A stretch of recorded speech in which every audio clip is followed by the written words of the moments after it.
एक होता पिछवा से चूक राजा जी,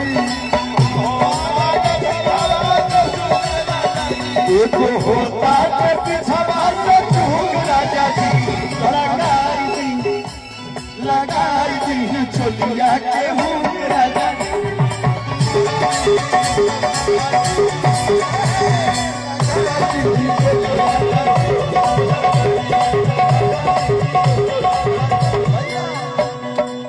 केसिया भी झाड़ लेनी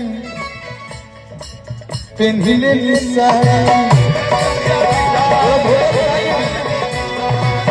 लाली लगाई लेनी रूपवा सवार एक होता पिछवा से चूक राजा जी, एक होता पिछवा से चूक राजा जी, क्या बात है लगाई दी छोलिया के हुक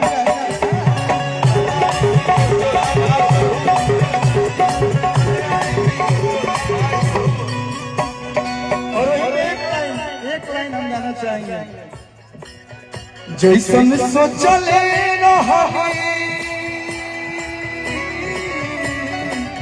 ये दिल से हमारे सारे भाइयों का आवाज, उनका आवाज मैं गाएगा। जैसन सोचले रहनी पवन भैया, आप हमनियों के गावत तनी जब भोजपुरी में सब लोग बढ़िया गावेगा, लेकिन अगर सबसे पूछिएगा ना तो एक ही नाम आता है कि आपका पसंदीदा सिंगर कौन है, तो आप का नाम होता है। Love you. जैसन सोचले रहनी पवन भैया, गायक अभिनेता ये तो बेजोड़ है, लेकिन भविष्य में हम लोग देखना चाहते हैं और सांसद बेजोड़।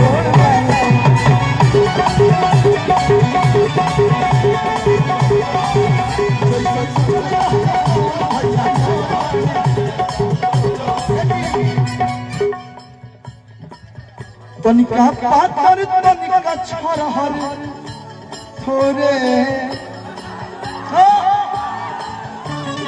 का बना लोग कहेला वारा बक्सा के मटिए में इतना ताकत है कि है सकत है तो फाट जाए।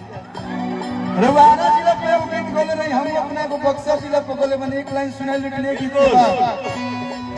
तनिका पातर तनिका छोरहर तनिका सावन ना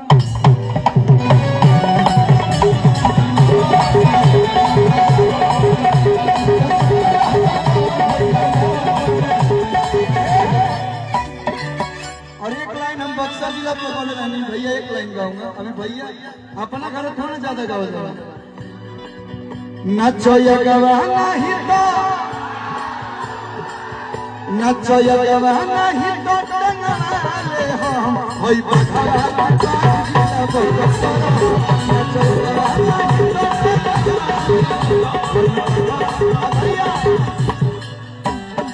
भैया भी यहाँ के बक्सर के हैं यहाँ खातिर के लाइन बा। हेलो भैया, पवन सिंह जी नाम ही काफी है। नमवे एक लाइन इसमें गाना चाहिए, एक लाइन लोगों काफी है। आप बोले ना आप बक्सर के हैं तो आपके लिए नमवे काफी बा लगावे खातिर, नमवे काफी बा लगावे खातिर, जिला बक्सर के बाद काफी बा लगावे खातिर, जिला के बाद। बहुत बहुत धन्यवाद, थैंक यू। मैंने अपना सेवा दिया मेरा भाई भैया।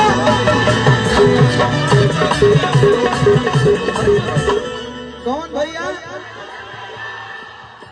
तनमवे काफी बाला गारे खातिराग सगरो जिला के बात है रे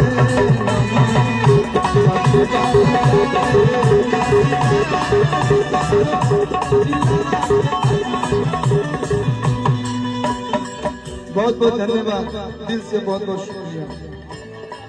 अंकुर भैया की तरफ से बहुत सारा प्यार, हेमंत से स्वागत अभिनंदन बा। और भैया के सामने मैं नहीं गा सकता, इतना मैं बहुत हिम्मत करके गाया हूँ। अरे भाई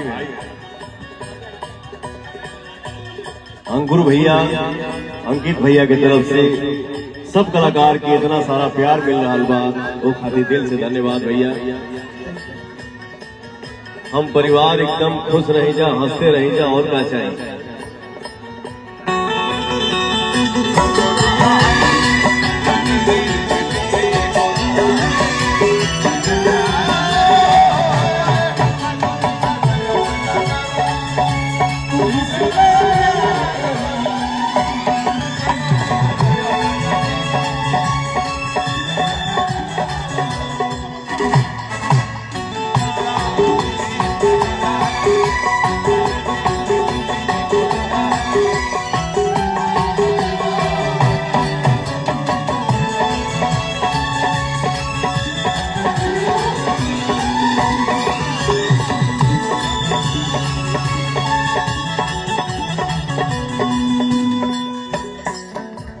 दीपक जी एक मिनट, दीपक जी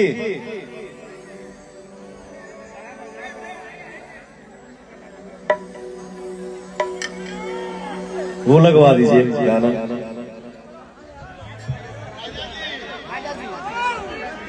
बस बस बस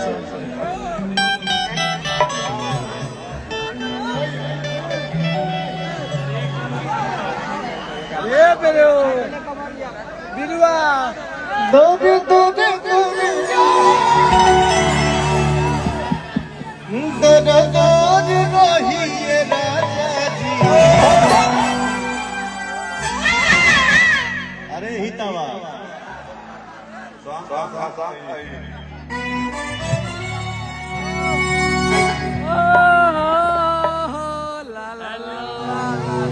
हाय गाइस, हाय गाइस।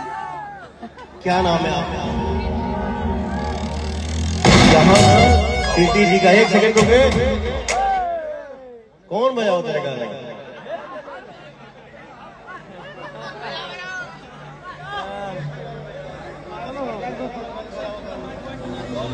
रुको, जब बोलूंगा तब बजाना। राजा जी लगाओ।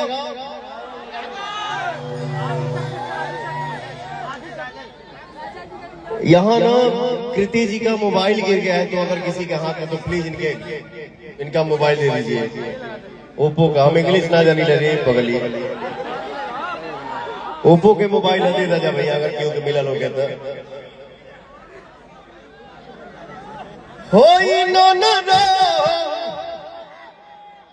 खरा खान रही राजा जी। अरे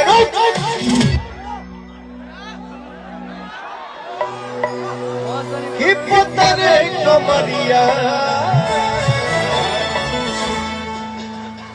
जिंदगी भर रही राजा जी।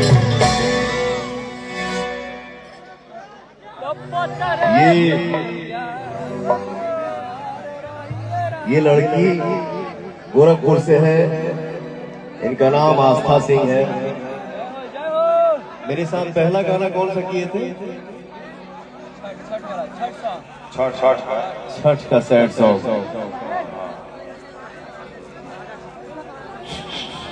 हाँ, मैं उस टाइम फिल्म कर रहा था अयोध्या में धर्मा। उसी टाइम इस लड़की का मेरे गाने पे एक रील देखा, किसी डायरेक्टर ने दिखाया। मैंने बोला यार कमाल की एक्ट्रेस है, कहाँ है, इसको बुलाओ जल्दी। बुलाओ जल्दी। तो हमारे तरफ से इनका ऑफर गई तो कहा था कि ना हमार परीक्षा बा।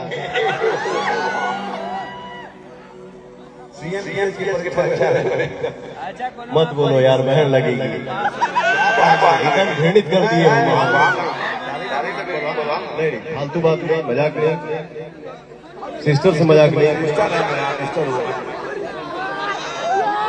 तो संस्कार भी इन्हें हो गए तो कौन नहीं बोला कुछ जो बोलेगा वो बोला हम तो कौन का कुछ सही बात दे दे फट मिजाज होता है फिर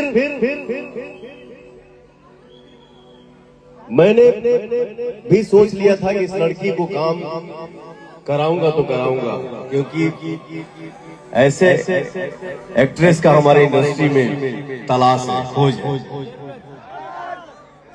आज के डेट में म्यूजिक दुनिया में जो ये लड़की डांस के साथ एक्सप्रेशन दे रही है, अगर मेरी तरफ से बोला जाए तो मैं इसको नंबर में 1 नंबर दूंगा।